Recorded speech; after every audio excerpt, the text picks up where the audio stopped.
ကဲအားလုံးပဲမင်္ဂလာပါ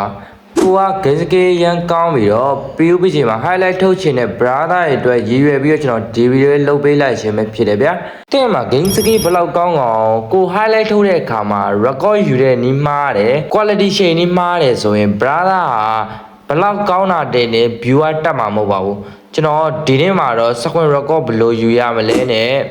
quality ဘယ်လိုရှင်းရမလဲဆိုတာကျွန်တော်ပြောပြပေးပါမယ်ဖြစ်ပါတယ်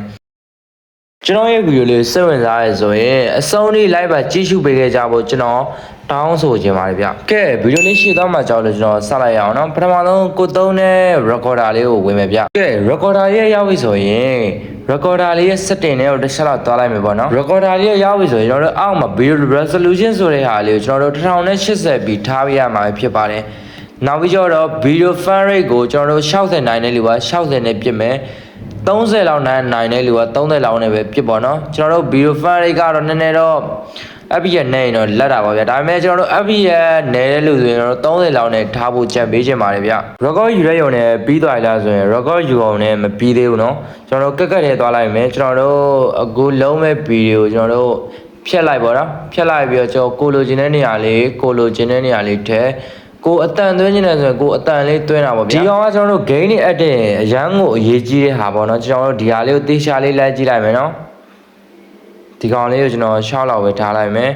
ကျွန်တော်ဒီ resolution ကတော့8လောက်ပဲထားလိုက်ပြီးတော့ကျွန်တော်တို့အလင်းလေးကိုနည်းနည်းလောက် short လိုက်ပြီပေါ့နော်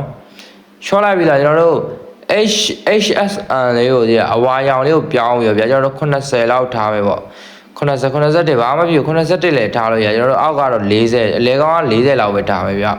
ကျွန်တော်တို့ဟိုအကောင်ကိုကျွန်တော်50လောက်ပဲထားလိုက်မယ်ပေါ့နော်ဒီကောင်ရှင်းပြီးတော့ရင်ဗီဒီယိုကအဆင်ပြေပြီလို့တော့ပြောလို့ရဗျနောက်တစ်ချက်ကတော့ကျွန်တော်တို့အဖက်ထဲဝင်ပြီးတော့ကျွန်တော်ပြတဲ့ 4K ADR လေးကိုကျွန်တော်တို့ရွေးလိုက်မယ်ပေါ့နော် 4K ADR လေးရွေးပြီးတော့ရင်ကျွန်တော်တို့အဲ့ဟာလေးကိုလည်းကျွန်တော်တို့တက်တင်လို့မရအောင်နော်သူကချိန်ပေးရအောင်မယ်ကျွန်တော်တို့အကုန်လုံးရှော့မှာအကုန်လုံးကျွန်တော်တို့ share ban ဆိုတဲ့ဟာလေးကိုပဲကျွန်တော်တို့ကချိန်မှာပေါ့နော်ကြံတဲ့ဟာလေးအကုန်လုံးရှော့ပေးလိုက်မယ်ကျွန်တော်တို့ share ban လေးကိုပဲကျွန်တော်တို့ချိန်လိုက်မယ်ပေါ့ကျွန်တော်တို့ဗီဒီယိုကဘလောက်နဲ့ကြည်လောက်မယ်ထင်ပြီးကိုယ်စိတ်ထဲမှာဗျာကိုယ်စိတ်ထဲမှာပါဖက်ဖြစ်လောက်မဲ့အနေထားတွေကျွန်တော်တို့ချိန်ပေးရပါမယ်ဗျာကျွန်တော်ကတော့ဒီလောက်စင်ပြေဆိုပြီးကျွန်တော်ဒီလောက်နဲ့ပဲကျွန်တော် edit ပါတယ်ဗျbrother တို့ရောကျွန်တော်ရဲ့ဗီဒီယိုလေးကိုကြိုက်နေတတ်ရဲ့လားကျွန်တော်ရဲ့ဗီဒီယိုလေးကိုအဆုံးထိကြည့်ပေးခဲ့ကြလို့ကြည့်ရှုသူတယောက်ရှင်းစီတောင်ကျေးဇူးတင်ပါတယ်မင်္ဂလာရှိသောနေ့ရက်တွေကိုပိုင်ဆိုင်နိုင်ကြပါသည်ဗျာ